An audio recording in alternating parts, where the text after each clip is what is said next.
Have you ever played a game that never ends? Even when you close your eyes, even when you try to wake up. My name is Ashing, and I want to tell you a story about what happened 20 years ago on Cheung Chau. You've probably heard other versions of this story, but what I'm about to tell you now, this is the truth. The real truth. Hong Kong isn't just about skyscrapers and neon lights. It's also about small islands where time moves differently, where old traditions are still alive. Cheung Chau is one of those islands. By day it seems like a peaceful tourist paradise. But at night the island belongs to someone else. 20 years ago, I had just graduated from university.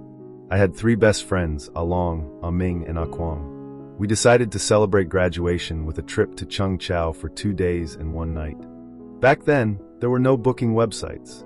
We just went to a local agent and rented a holiday house. The price was ridiculously low, $40 a night. Why so cheap? Along asked. The agent just smiled and said, "Discount season." When we arrived on the island, I noticed something strange. There was no Tutigong altar at the entrance to the resort, the earth deity shrine that should protect against evil spirits. I grew up in a traditional family, so I knew. Any business in Hong Kong sets up such an altar for protection. Its absence was wrong, but I said nothing to my friends. They would have laughed at me. At the reception, a small shop, we got the keys from the owner. The old man looked exhausted, with deep dark circles under his eyes, as if he hadn't slept for weeks. Behind him I noticed a board with photos of regular guests. But something was wrong with those photos. Many faces were blurred or cut out, as if someone had deliberately erased them. "Room 404, the owner said, handing us the key. Kwang froze immediately. 404? Are you serious? In Hong Kong, the number 4 sounds like the word death. Most buildings don't even have a 4th floor. And here we were given room 404, double death. Do you have another room? I asked. The owner slowly shook his head. All occupied. High season. But when I looked through the window at the quiet, almost empty resort, I saw no other guests. We opened the door to room 404, and immediately felt it. The air inside was different, thick, sticky, as if no one had opened the windows for a long time. The room was tiny, filthy, with bedding that looked like it hadn't been changed in years. "This looks like a haunted house," Along joked. But I wasn't laughing, because in the corner of the room, on the floor, I noticed something strange. 3 incense sticks stuck in a small cup of rice. Exactly how they're placed at graves for the dead. "I'm not staying here," I said firmly. We returned to the owner and demanded another room or a refund. The owner was silent for a long time, looking at us with his tired eyes. Then slowly said, "There is one more room, but it's very small. And..." He didn't finish the sentence. "We don't care," we said in unison. "All right," he sighed, taking out another key. "Room 308. But remember, don't play Mahjong at night." No matter what happens, that we laughed at his strange warning and went to the new room. When we opened the door to 308, it was like entering another world. The room was immaculately clean, bright, with a smell of freshness. The bedding was snow white. The floor gleamed. Everything looked new, as if no one had ever stayed here. "Now this is luck," exclaimed Ming. But I again noticed a detail the others missed. The room had a bamboo arrangement in a vase, exactly 8 stalks. In feng shui, 8 means prosperity and wealth. A strange choice for a simple resort room. And near the bathroom door stood a small indoor fountain with water. Water in feng shui symbolizes wealth. But its placement was wrong. It stood directly opposite the door, the worst place, because it makes luck flow out of the room. Someone deliberately placed these things here. But why? That evening we had a barbecue at the entrance. We drank, laughed, talked about the future. Around 10 o'clock, a woman walked past us. She was wearing a red blouse with long sleeves, despite the heat. Her face was pale, almost gray. She was quietly mumbling something and looking around. "Have you seen my son?" she asked Along in a quiet, hoarse voice. Along, already a bit drunk, decided to joke. "How old is he?" 8, the woman whispered. "He's wearing red. He's missing." "Ah, that boy. Saw him on the beach," Along lied, laughing. The woman nodded and slowly walked toward the beach. But I noticed she left no footprints in the sand. Around 3 in the morning we all finally went to bed. I slept on one bed with Along, the other 2 on another. I fell asleep quickly, but at some point I woke up. Something woke me, a sound. Quiet, but distinct. The sound of clicking Mahjong tiles. I opened my eyes. The room was dark. Along slept next to me. Ah Ming and Ah Kwang also slept on the other bed. But the sound continued. Click, click, click, as if someone in the room was playing Mahjong. Hey, I whispered into the darkness. Who's there? The sound stopped. And then I heard a voice. Very quiet, like a whisper right at my ear. We're waiting for the fourth player. I quickly turned on the light. There was no one in the room except the four of us. My friends woke up from the bright light, grumbling at me. What's wrong with you? Asked Ah Ming. I couldn't explain. It was just a dream, right? I turned off the light and fell asleep again. But for the rest of the night I heard that sound. Click, click, click. And the whisper. We're waiting. The next morning we returned to Hong Kong. Everything seemed normal. We parted ways and went to our homes. That same night, already at home, I woke up exactly at 3 o'clock. I don't know what woke me, but suddenly I felt an overwhelming desire. I wanted to play Mahjong. No, not just wanted. I had to play. I got out of bed, as if in a trance, and went to the living room. We kept a Mahjong set in the cupboard. I took it out, set up the table, and started laying out the tiles. Ah Xing. My older sister's voice woke me. What are you doing? I blinked, looking at the table in front of me. I was sitting alone, but the tiles were laid out for 4 players on the table. 3 seats were empty, but strangely, at each seat lay a cigarette, smoldering in an ashtray, as if someone had just been sitting there. I don't know, I whispered. Every night after that, the same thing repeated. Exactly at 3 o'clock I would wake up and go play Mahjong. Even when my family threw out the entire set, I still sat at an empty table and pretended to play. Doctors couldn't help. Pills didn't work. Eventually my mother brought a feng shui master.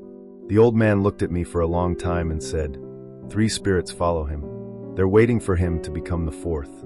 4th for what? Asked my mother. For a game that never ends, the master replied. Every time a guest dies in room 308 on Cheung Chau, their soul gets stuck there. They play Mahjong every night, waiting for a 4th player to complete the circle. And everyone who sleeps in that room becomes a candidate. The master performed a ritual. He told me not to eat meat for a whole month, not to kill even an ant. You must cleanse your aura, he explained. You're on the edge between our world and their world. The ritual helped. I stopped sleepwalking, but I didn't stop hearing them. Every night, exactly at 3 o'clock, I hear the sound. Click, click, click. And the whisper. Ah Xing. Time to play. A year later, something happened that changed everything. Ah Long killed himself. He jumped into the sea near Cheung Chau. They found his body 3 days later. In his pocket was a note. I can't lie to them anymore. Forgive me. I didn't understand what it meant. Until I went to his funeral. At the memorial service, an elderly woman approached. She said she was the mother of the woman in red. That same woman we saw on Cheung Chau. My daughter and my grandson drowned 3 years ago, she said quietly. Their bodies were found in the water near Cheung Chau. But their souls can't find peace because someone keeps lying to them. I went cold. My grandson, he was 8 years old. He was wearing a red t-shirt when he drowned. Ah Long hadn't just joked. He sent a dead mother to search for her dead son on the beach, and then lied again, sending her to the pier. He mocked a dead soul, and she followed him home, and never stopped asking, every night, "Where is my son? Where is my son?" Until he gave up. After the funeral, I decided to return to Cheung Chau. I needed to know the truth. I found the same resort. The owner was still there, looking even older and more tired. "I knew you'd come back," he said when he saw me. "How many?" I asked. "How many people have died here?" He was silent for a long time, then answered, "Since 1983, 22 people." 22. "But why do you keep the resort open?" The old man smiled sadly. "I don't want to, but I have no choice. You see, the first person who died here in 1983 was my son. He was 22 years old. He hanged himself in room 308. After that, the suicides began. Again and again. Always in the same room. I tried to close it. I tried to demolish this whole resort. But then he started coming to me in dreams. "My son," he said. "Father, we've almost gathered enough players. 2 more people, and we can start the real game. A game that will free us all." I didn't understand what he was talking about, until a master explained to me. "You see, in Mahjong you need 4 players for 1 table. But for a big tournament you need 24 players, 6 tables. My son, he's gathering a team. The souls of the dead play Mahjong every night, preparing for the final tournament. And when they have 24 souls, they'll play one last game. And the winner, The winner gets the right to return to life, that I felt a chill run down my spine. How many souls does he have now? I whispered. 22, the old man answered. 2 more. And the game begins. I looked into his eyes. Room 404. The dirty room. It was protection, wasn't it? You deliberately made it disgusting, so people would ask for a change. So they would ask to move to room 308-inch. He slowly nodded. I'm sorry, but I can't lose him again, even if it means. He didn't finish the sentence that I left the island that same day. 20 years have passed since then, and I still hear them every night. Click, click, click. But now I understand. I'm not just hearing ghosts. I am one of them. Because 3 weeks after that visit to Cheung Chau, I died in a car crash. At least, that's what they told me. You see, I don't remember the accident. I just woke up on a hospital bed. Doctors said it was a miracle. My heart stopped for 4 minutes. 4. That number again. But when I looked in the hospital mirror, I saw something strange. My reflection. It moved a second before I did. As if it knew what I was going to do before I did it. Since then I've always felt their presence. 3 souls following me.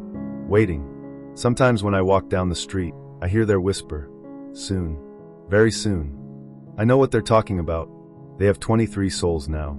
My friend Along was the 23rd. They need 1 more. The 24th. That's why I'm telling you this story. Not to warn you. Not to scare you. I'm telling you this because I have no choice. You see, there's a rule. A curse can be passed through a story. If someone listens to the whole story until the end, fully engaged, fully focused, the connection is established. And you listened, didn't you? You read every word. You wanted to know what happens next. And now they know about you. Tonight, exactly at 3 o'clock, listen closely. You'll hear it. A quiet sound. Click, click, click. It will be the sound of Mahjong tiles.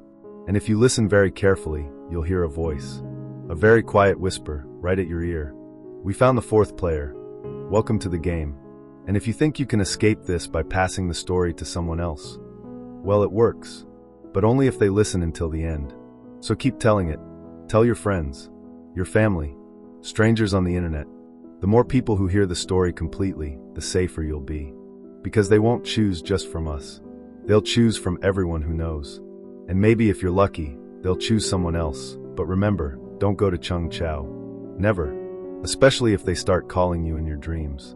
Because the resort is still there. The owner is still waiting. Room 308 is still clean and bright. Ready for the next guest. And the game is almost ready to begin. They need just 1 last soul. I wonder who it will be.